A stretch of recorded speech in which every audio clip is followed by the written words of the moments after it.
Bonjour à tous et bienvenue sur mon tutoriel sur la gestion des utilisateurs et des accès utilisateurs. Donc dans un premier temps, on va se concentrer sur la gestion des utilisateurs dans votre compte Smiley. Donc ici, pour se rendre sur l'accès utilisateur, vous allez aller tout en bas, paramètres, puis utilisateurs. Donc vous allez arriver sur ce tableau qui va vous montrer les différents utilisateurs que vous avez sur votre compte Smiley.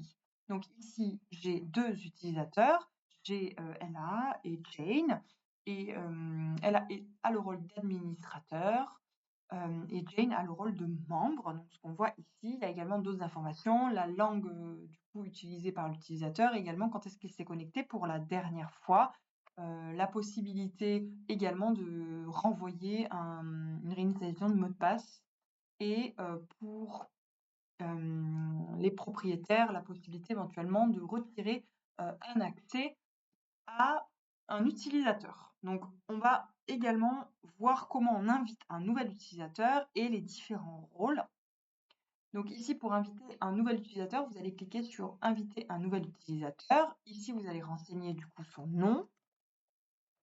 Vous allez donner du coup son mail.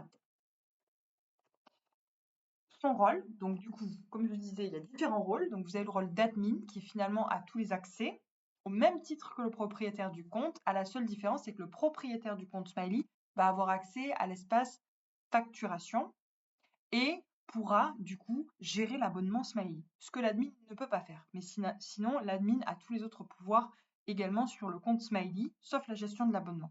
Les membres, c'est une déclinaison également. Donc les membres pourront finalement avoir accès à l'ensemble des fonctionnalités de Smiley, à l'exception de la création des logements et également la gestion, l'installation des applications sur l'App Center. Donc ils ne peuvent pas installer une application. Ils peuvent l'avoir. On verra après qu'on peut affiner du coup cet accès-là, mais par défaut, le membre a visibilité sur tous les logements, toutes les fonctionnalités, à l'exception de créer un logement et ajouter installer une application. Au niveau du ménage, c'est plus restreint. On a du coup une lecture seule de Smiley et on a accès uniquement au tableau de bord.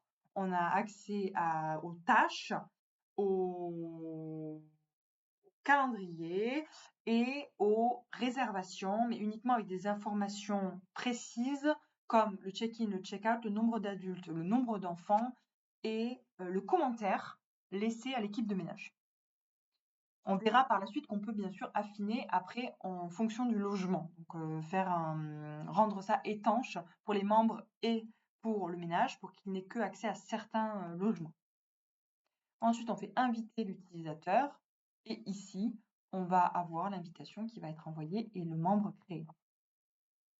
Pour après gérer les accès, on va aller dans accès utilisateur, donc c'est toujours par les paramètres et juste en dessous accès utilisateur. Et ici, on peut du coup définir pour les membres, affiner un petit peu ce qu'ils finalement ils voient au niveau des accès. Donc, comme j'ai dit tout à l'heure, par défaut, ils vont avoir accès à l'onglet Apps, Finances et Discount, qui est vraiment un accès global.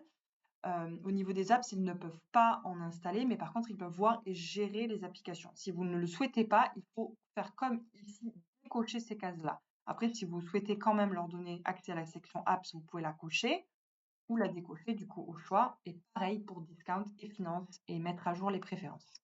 Donc ici, on a la liste des membres. Ensuite, ce qu'on peut également faire, c'est venir affiner du coup au niveau des locations. Donc on a le rôle ici et ici on peut venir finalement sélectionner les locations que l'on souhaite rendre visibles pour ce membre-là. Ça peut fonctionner du coup par nom, par étiquette. Donc si vous dites on a créé des étiquettes de logement et uniquement gérer celles qui sont en centre-ville, ou aussi au niveau des emplacements. Donc si vous avez un lieu qui est attribué à ce membre-là, vous pouvez également faire ça et cliquer sur enregistrer les modifications. Et ici, ce membre-là se verra allouer ce rôle-là. Voilà, donc j'espère que ce tutoriel vous sera utile. Si vous avez besoin de plus d'informations, vous pouvez vous référer au manuel. Et si vous avez d'autres questions ou besoin d'aide pour faire le paramétrage, n'hésitez pas à contacter vos account managers ou notre équipe support qui seront ravis de vous aider.